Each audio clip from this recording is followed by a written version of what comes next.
Nah, ini pertanyaan cukup panjang nih. Tentang bagaimana hukumnya membuat akte lahir palsu. Dia mengatakan di sini, tunggu ana baca ini. Bagaimana hukumnya membuat akta lahir palsu dan apakah diharuskan menikah jika seorang perempuan melahirkan tapi tidak dinikahin oleh pria yang menghamilinya. Ini bahasanya perlu diperbaikin ya. Ini zina nih. Karena kita lihat ada bahasa-bahasa yang akhirnya dosa itu jadi remeh. Bahasa dihamilin.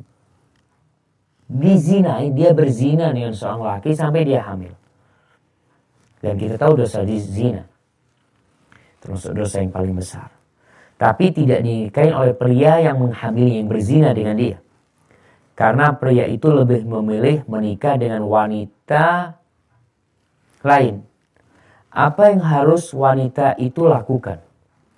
Karena mengingat anak yang meski tidak berhak untuk dapat nasab dari ayahnya dan juga hak warisan, terlebih lagi anak akan butuh akta lahir yang sah secara hukum negara untuk kelanjutan pendidikannya. Ibu dari anak itu bertahan untuk tidak menikah setelah 3 tahun. Hanya demi memperbaiki hubungan dengan ayah anaknya. Meski hanya sebatas untuk dapat membuat akta lahir yang sah saja. Karena saya tahu bahwa mereka belum nikah, hanya keduanya. Dan tentunya Allah yang maha tahu. Ini zina lagi itu suaminya. Kalau dikatakan dia, subhanallah ya. Tunggu anak akan bacakan firman Allah subhanahu wa ta'ala tentang para pezina ini supaya mereka sadar bahwasanya para pezina itu ya di surat An-Nur ayat 3. Coba dibaca surat An-Nur ayat 3. Allah mengatakan az-zani la yankihu illa zaniyatan. Seorang pezina dia tidaklah menikah kecuali dengan pezina juga. Atau musyrikah. Atau wanita musyrikah yang tidak peduli dengan hukum zina. Jadi kalau tadi ini perempuan ya, nanti kita lanjutkan ceritanya, pertanyaan. Cuma anak ingin menyampaikan hal ini agar kita tidak meremehkan zina. Ketika dia berzina, jangan dikejar itu suami. Kalau anti sudah bertobat kepada Allah. Tapi kalau ternyata anti tidak bertobat dan masih mengharap itu lelaki pezina yang tidak bertobat, ya sama aja anti sama dia. Maka Allah katakan wanita pezina, lelaki pezina tidak akan ridho menikah kecuali dengan sama-sama pezina atau orang wanita musyrikah. Wazaniyatu la yankihuha illa zanin aw musyrik. Dan Allah katakan wanita pezina yang melakukan zina, dia tidak akan ridho menikah kecuali dengan lelaki pezina atau orang musyrik. Musyrik yang memang tidak urusan dengan halal haram. Dan Allah mengatakan wa hurrima dzalika 'alal mu'minin. Dan diharamkan hal itu buat orang-orang beriman. Kalau anti merasa beriman, jangan mengharap lagi dari pezina yang menghamili anti. Dari bapak biologis itu anak. Para ulama mengatakan bahwa ini adalah dalil yang jelas atas haramnya menikah dengan pezina. Sampai dia bertobat. Maka kalau melihat apa yang anti ceritakan, bahwasanya anti masih berharap. Dan anti mengatakan tahu bahwasanya itu lelaki hidung belang memang belum menikah tuh sama perempuan yang lainnya. Ini yang ditulis di sini ya. Mudah-mudahan anda tidak salah memahami.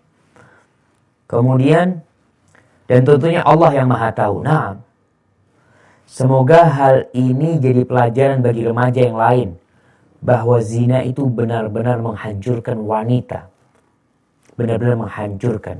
Wanita mengatakan, saya ridho dengan kejadian ini karena ini sebagai cambuk bagi saya untuk mendidik anak saya ke depan. Dan bahwa dengan kejadian ini jualah saya bisa merasakan nikmatnya mengadu pada Allah, Sang Maha Pencinta. Karena saat saya dalam buaian kasih sayang, ayah dan anak saya dulu semasih menjalani hubungan, saya tidak takut untuk meninggalkan sholat wajib. Tadi itu. Kalau pezina sudah, na'udzubillah min dzalik. Maka yang harus anti lakukan sekarang adalah bertobat. Jangan ditunggu itu lagi. Terus bagaimana masalah akte kelahiran? Coba dikonsultasikan kepada pihak KUA umpamanya. Anak itu anak zina. Tidak dinasabkan kepada bapaknya, dinasabkan kepada keluarga ibunya. Kalau ibunya punya marga, dinasabkan kepada marga ibunya. Itu anak. Setelah itu ya dilihat bagaimana. Jadi urusan akte kelahiran ini, itu urusan yang sangat remeh sekali. Urusan yang besar anti berzina. Nanti harus bertobat kepada Allah. Kembali kepada Allah. Man taba taballah alaih, barang siapa yang bertobat, Allah akan menerima tobatnya. Kalau tadi dikatakan perzinaan menghancurkan pada wanita, iya. Dan biasanya ya mudah-mudahan dijaga sama Allah. Wanita yang zina sekali, kemudian lelaki yang menzinai dia berzina dengan wanita lain, nanti ditinggalkan. Akhirnya hidup pezina ini akan jadi pezina lagi, berzina dengan yang lain. Jadi dosa zina ini kalau kita tidak segera tutup akan melahirkan dosa yang lainnya. Coba dilihat, perempuan-perempuan yang menjadi pelacur, perempuan-perempuan yang menjadi WTS. Afan, Ana lebih suka dengan WTS, wanita tunasusila, daripada istilah baru sekarang.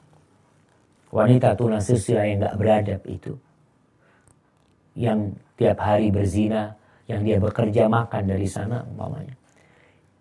Awalnya dari mana dia? Meremehkan zina. Dan pernahnya mengatakan ketika dia meremehkan zina, meninggalkan sholat gak ada masalah buat dia. Maka nasihat ana kepada semua wanita, hati-hati dengan zina. Ya bagaimana menghindari zina? Jangan berhubungan. Jangan pacaran dengan siapapun. Pacaran setelah menikah. Tapi kalau engkau sudah berani mendekati perzinaan, syaitan itu terus menarik, dekat dikit, tarik lagi ke depan, zina. Zina kadang-kala susah lepas dari jeratan syaitan. Hamil dari zina, merusak nama keluarga. Gimana itu anak selama hidupnya? Dia tidak punya wali. Walinya itu anak, kalau anak perempuan adalah wali hakim. Maka ana sangat menghargai pertanyaan ini. Mudah-mudahan Allah mengampuni dosa-dosa anti, dimudahkan urusannya, dan nanti bisa jadi lebih baik. Dan bukan berarti orang yang pernah melakukan dosa nggak bisa baik ya, bisa jadi dia lebih bersih, lebih suci daripada orang yang belum melakukan dosa. Semoga kita dijaga sama Allah dari perbuatan dosa. Baik.